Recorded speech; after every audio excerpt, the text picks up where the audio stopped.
Hello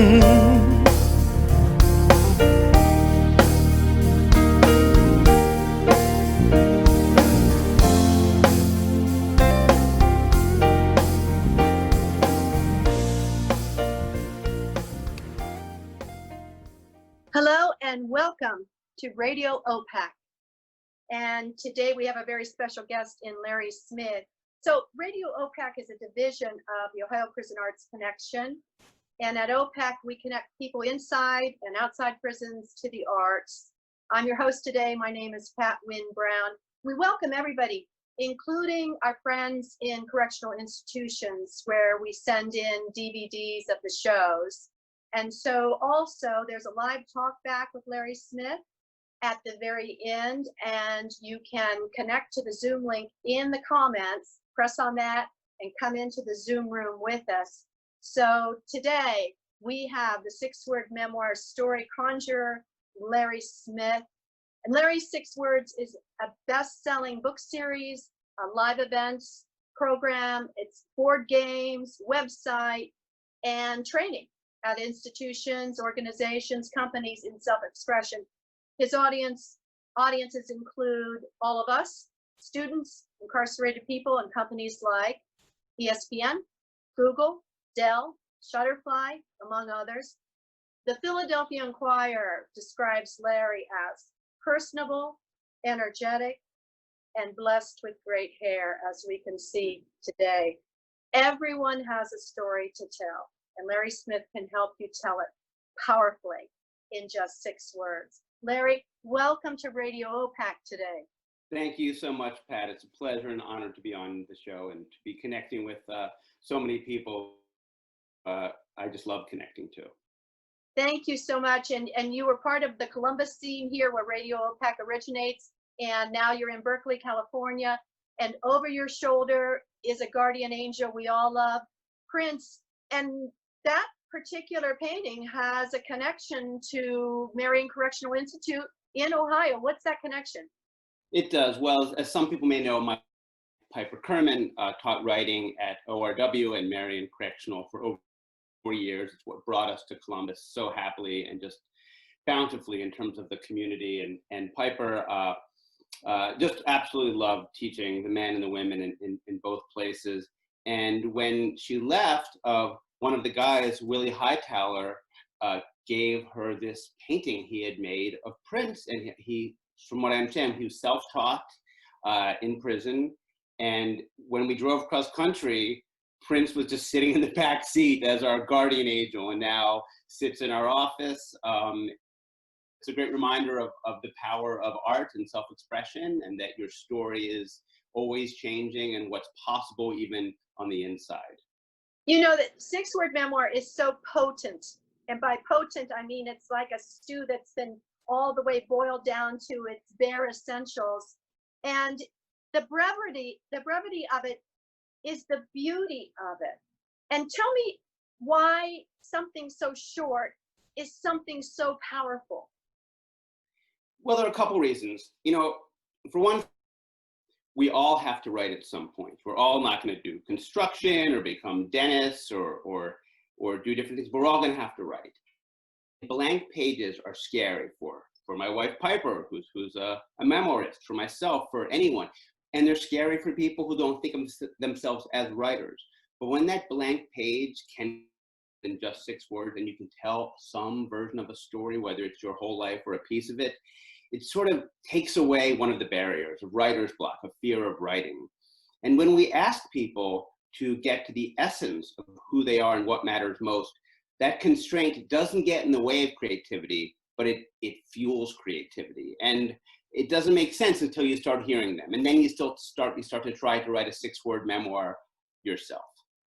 Well, you did a TEDx talk, I believe, at Marion Correctional for Father's Day, was it? And how did that go with you at Marion Correctional, which is a men's prison in Ohio? Right. Well, it's a place I'm comfortable, having spent, a fair amount of time in prisons, and it's, a prison is a place that we know, your audience knows that when you offer people things to do and connection and learning everything goes better on the inside. And when they come out, hopefully on the outside. So it was Father's Day 2015. And there were the TEDx's, as we know, the first TEDx inside a prison was at Marion. And it was one of the TEDx's. And we did a Father's Day, I did a Father's Day kind of talk about 6 Word Memoirs. And what was so special about that talk was that we had 3 of the men share their own 6 words about being a father or the relationship with the father. And what's so important that I can't emphasize enough is that 6 words do not have to be the end of your story. They can be the beginning of a larger conversation within yourself, among other people, a way to connect and start having larger conversations. And that day on Father's Day, you know, almost 5 years ago now, a man named Self, who was on the inside, shared a 6-word memoir, which is, I have it here, My Son, an Extension of Me. My Son, an Extension of Me. And then he started to tell the backstory about how he's connected with his son in prison more than he had on the outside. And we had a surprise for the audience, which is after that, his son came up. This was the first Father's Day they had spent in person. His son came up to the stage, felt like a very Oprah Winfrey moment. And he said, my 6 words are, my father, an extension of me. And they talked about how, even though they hadn't been together for years, they had the same musical taste and all the things you would think, from DNA and connection and just, you know, the people that shape us, even when we can't see them every day. Well, I wanted to ask you about your own backstory with your grandfather, Smitty, who was, you know, the mayor of the boardwalk, Atlantic City. And he would tell you stories, wonderful stories. And then he would also say, you know, who would be interested in these stories? But you were, and many people would be. People often think their stories aren't interesting. And how do you convince them otherwise? Well, they really do often don't think they have a story to tell. And we know, as my t-shirt says, everyone has a story. That's my question. Then you say, what's yours? I myself, I was a journalist at the time when I had this kind of moment with my grandfather where I said, tell me the story of your life, Smitty. We all called him Smitty, Morris Smith, an immigrant from Russia who had came with nothing and eventually owned a small pharmacy. And he said, you know, as you said, Pat, my story, who would be interested in that? And even in the age of Instagram and Snapchat and TikTok and all the tools we have, so many people don't think that they have a story worth telling. So the first thing I do is make it easy. You get rid of the barrier. Just start with 6 words. Let's see where that goes. And I might be working with an 8th grade classroom and a kid's like, oh, I don't know what to say. I don't have anything to say. And I say, well, what's your favorite food? And he says, I seriously like school bean burritos. Done. That is one story of your life. Or maybe another kid who's a little more primed towards self-expression might say something like, Mom just revoked my creative license. So you give them examples, you remind them that I'm like you, just a regular person who, my path is journalism, but we all want to hear stories. Don't own your story, tell your story, and then do something else. Ask other people, then do the hard part, which is listen. We all have trouble listening sometimes. But the ability to share your story, and 6 words is one tool or trick, is something that helps you not just in connection with your family and your friends, but on dates, job interviews, to be able to tell a short story on a eulogy, or in a happier occasion, a toast at a wedding. These are the storytelling is so powerful. And as I always say to people, there is nothing more interesting than other people. What do you remember from a barbecue you might have gone to pre-pandemic? The stories. Maybe you remember the ribs or the hot dogs. You remember the stories. Do you remember the vows at the wedding? Maybe, but you probably remember the conversation you had, there. Do you remember what happened at a TEDx at Marion?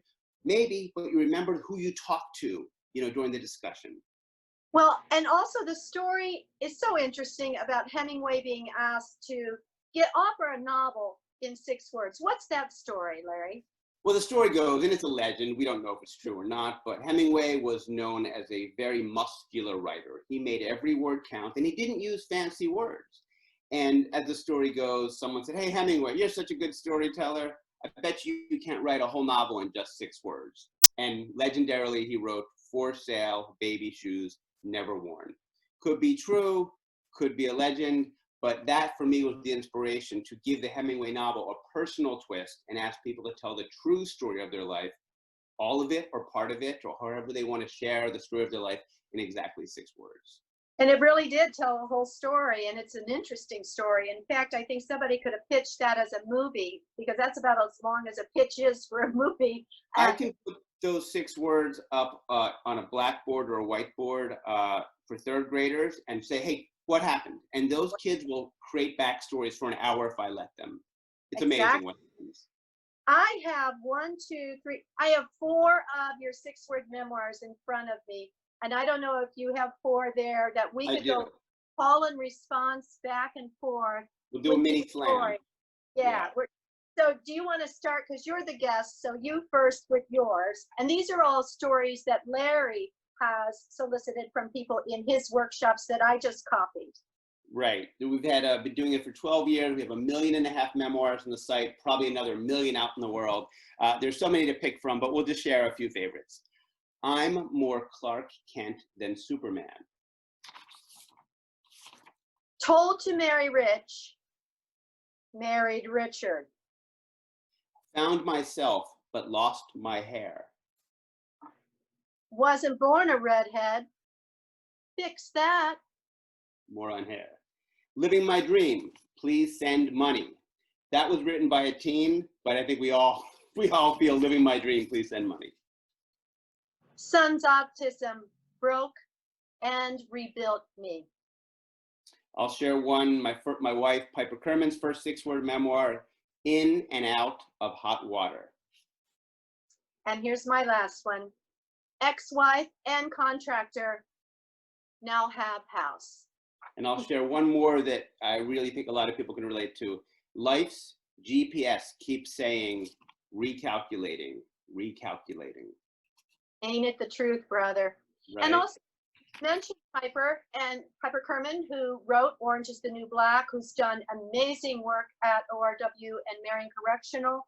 She's continued with writing a book, and she is the book finished, this new book, or on its way to being finished now, Larry? It's on its way to being finished, and one book is about the experiences at Marion Correctional and working with these men for over 4 years. But then there's another book, which is an anthology of the writing from her women's class at ORW and from the men's class at Marion. And so these voices will be in a book and amplified. And, you know, Piper, there's 1 million Pipers out there with great stories. And she was very lucky to have her book published. So she's trying to just pass that on and help people get their stories out, because there are stories everywhere, on the inside and on the outside.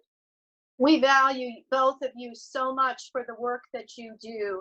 And narrative art, narrative medicine, which is used by physicians, when we tell our stories, we heal ourselves and others. And I want to remind people, we're going to have a talk back with Larry live following this interview. So just go to the comments section, press on the Zoom link, join us. We want to hear from you. Questions, insights. Have you related to something? Do you have a 6-word memoir you'd like to share? And we want to end today with a moment of reflection, which we do each week on Radio OPAC. And I'd love for you to tell the story of one particular person's 6-word memoir, a young woman, an immigrant, and what happened to her during that session and following, and you're instrumental in opening up a whole new world to her. This is an amazing story in my journey of storytelling and 6 words. So I was teaching a workshop at the Thurber House in Columbus. It's a Tuesday night workshop for a couple hours for teens. And one of the young teens, Sarah Abu Rashed, who was 17 at the time, shared her 6-word memoir, as all the kids did, Escaped War, War Never Escaped Me. To make a long story short, I worked with her to help turn those 6 words into a 70-minute one-woman story about her life. I'd never directed a play. She had never told the story on a stage for longer than 10 or 15 minutes. And, you know, that turned into over 20 performances in Ohio and across the country. And she is a remarkable young woman. And, you know, she has the gift of storytelling. It's in her second language, by the way. Her first language is Arabic. but she knows that her story about coming from Syria and the immigrant story is not unique. But what is unique is that she is a masterful storyteller and an emotional storyteller, and that's a gift she knows she has to share. And so it's been, we learned so much from each other, and it's just been wonderful to see Six Words turn into something so much more and have a life that continues.